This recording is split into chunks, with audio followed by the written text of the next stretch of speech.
Hi, my name's George. I'm the service manager here at A1 Air Conditioning and Heating. Often I get asked by customers, how do I know if I need a leak test done or if my air conditioning is low on refrigerant? There are a couple of signs that your air conditioner may be low on gas or you may need a leak test. If your air conditioning is blowing not as cold air as it was last year or maybe warm air, that's a good sign that the refrigerant may be low.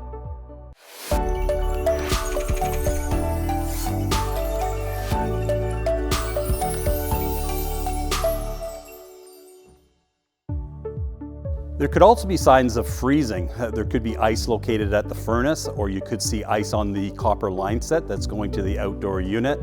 All of these are indications that the refrigerant may be low.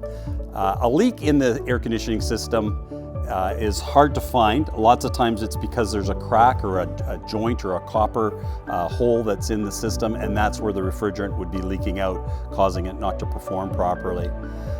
The number one way to actually see it, though, is to actually have a trained technician come in with specialized tools that is able to detect where the leak would be coming from and if it is actually low on refrigerant. So a leak test is required when we find that the unit is short on refrigerant. There can be many reasons. Normally it's due to one of the components of the system, either the indoor evaporator coil, the outdoor condensing unit, the line sets. Somewhere in the system there's been a leak that's developed. And the only way the system can perform properly and efficiently is by having the correct amount of refrigerant in the system.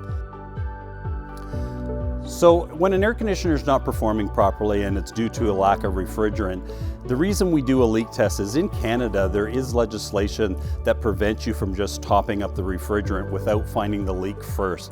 And so we actually take equipment that's been specially made for finding the leak and we track it down. We have to fix it and then we have to put the refrigerant back in again. So once we determine where the leak is found, we have to really look at it and say, hey, is this repair going to be worth it? If the unit is older and it's not worth fixing it because the parts are going to be hard to find, or maybe you've got R22 refrigerant that is really gone through the roof as far as pricing goes, it may not be worth fixing that leak, and it may be better to look at replacing the unit with something that's more efficient and going to be more cost effective in the long run.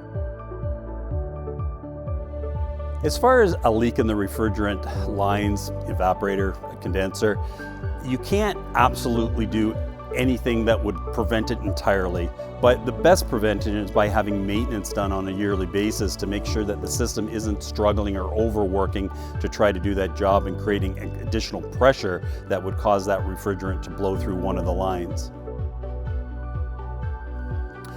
One of the benefits we have at A1 is that we do offer maintenance plans.